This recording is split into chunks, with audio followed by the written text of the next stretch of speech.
সে রাতে কি এমন ঘটেছিল যে জাহাজটি কখনো ডুববে না বলা হয়েছিল, সেই জাহাজটি মাত্র 2 ঘন্টার মধ্যে ডুবে সমুদ্রের নিচে তলিয়ে গেল?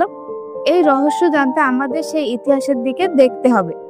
এই ঘটনাটি বিংশ শতাব্দীতে ঘটেছিল, যখন জার্মানি এবং ব্রিটেনের মধ্যে যুদ্ধ হচ্ছিল। তখন জাহাজ বানানোর কোম্পানি ওয়াটার স্টার লাইন একটি জাহাজ বানানোর পরিকল্পনা করেন, যার চেহারা ও বিশাল আকৃতিকে যে কোনো জাহাজকে হার মানিয়ে দেবে। তখন এই প্রজেক্টটির নাম দেওয়া হয়েছিল টাইটানিক। টাইটানিক নির্মাণ কাজ শুরু হয় 1990 সালে 31 মার্চ। এই জাহাজটি তৈরি করতে 3000 শ্রমিকের প্রয়োজন হয়েছিল। 26 মাস ধরে দিন রাত পরিশ্রম করে এই জাহাজটি তৈরি করেন শ্রমিকরা। জাহাজের ভিতরে সরঞ্জাম তৈরি করতে আরো 3 বছর লেগে যায়। তৈরির পর জাহাজটির আকার এবং আকৃতি ছিল 3টি ফুটবল মাঠের সমান।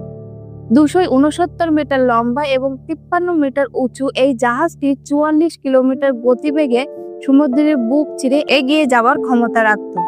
বলা হয় এটি যখন তৈরি হয়েছিল, এই জাহাজটিকে দেখতে প্রায় 1 লক্ষ লোক ভিড় করেছিল। টাইটানিক জাহাজ নির্মাণ সে যুগে বড় বড় ইঞ্জিনিয়াররা করেছিল। জাহাজটি ছিল 16টি চেম্বারে ভাগ করা, যা সম্পূর্ণভাবে ওয়াটার টাইপ ছিল। জাহাজটি এমন ভাবে তৈরি করা হয়েছিল, যদি কোনো ছিদ্র থাকে তাহলে এক কক্ষ থেকে অন্য কক্ষে জল যেতে পারবে না। কিন্তু তবুও এই জাহাজটি 4টি কক্ষ জলে ভরে গেছিল। এই কারণেও জাহাজটি ডোবার কথা ছিল না।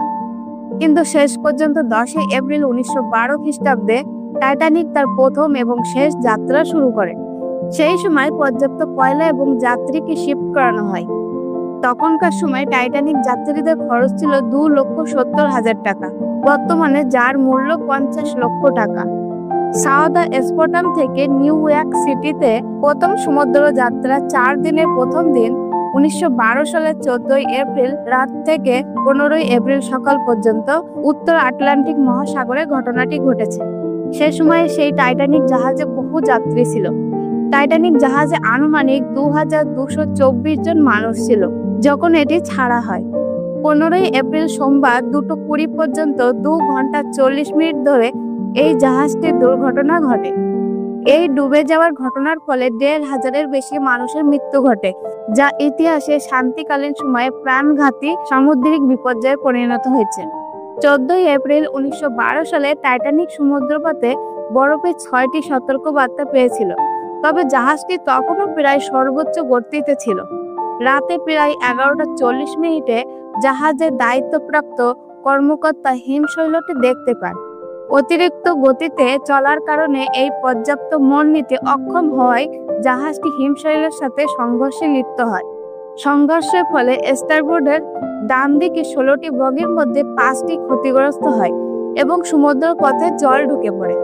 টাইটানিকের নকশা অনুযায়ী এই 4টি অগ্রগতি বগি ভাসিয়ে রাখা সক্ষম ছিল, তবে 5টি বগি ক্ষতিগ্রস্ত হওয়ার কারণে জাহাজটি অল্প সময়ের মধ্যে ডুবতে শুরু করে। তবে লাইফ বোর্ডের সংখ্যা যথেষ্ট না হওয়ায় বিপুল সংখ্যক যাত্রী জলে ডুবে প্রাণ হারান। এই ঘটনা টাইটানিককে ইতিহাসের অন্যতম ভয়াবহ সামুদ্রিক বিপর্যয়ের উদাহরণ করে তোলে। তখনকার সবচেয়ে বিশাল এবং বিলাসবহুল এই জাহাজটি আমাদের মনে ইতিহাস হয়ে আছে। টাইটানিক যখন সমুদ্রের বুকে তলিয়ে যায়, ঠিক তখন তার 1 ঘন্টা 40 মিনিট পর রাত 4:10 মিনিটে সেখানে আসে RMS কার্পাথিয়া নামের একটি জাহাজ। জাহাজটি সমুদ্রের বুকে ভেসে বেড়ানো 700 জন যাত্রীকে উদ্ধার করে এবং সকাল 8:30টার দিকে নিউ ইয়র্কে নিয়ে চলে যায়। টাইটানিকের ধ্বংসাবশেষ যখন খুঁজে পাওয়া হয়, দীর্ঘ 73 বছর পর 1985 সালে যন্ত্রচালিত অনুসন্ধান শুরু করে একজন বিজ্ঞানী। রবার্ট বালার্ড নামক ফরাসি বিজ্ঞানী টাইটানিককে খুঁজে বের করে।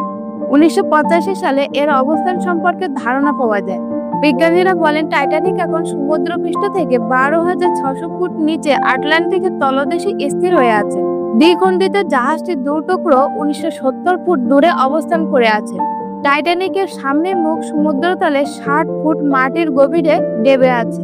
সর্বশেষ 2018 সাল থেকে 2023 সাল পর্যন্ত টাইটানিকের ধ্বংসাবশেষের এই উদ্ধার তৎপরতা শুরু হয়। কিন্তু 20 জুন 2023 ধ্বংসাবশেষ খুঁজতে যাওয়া টাইটান সাবমেরিনও উধাও হয়ে যায় এবং 5 জন যাত্রী নিহত হন। টাইটানিক জাহাজের পাশে টাইটান সাবমেরিনও একইভাবে সমাধি হয়ে আছে।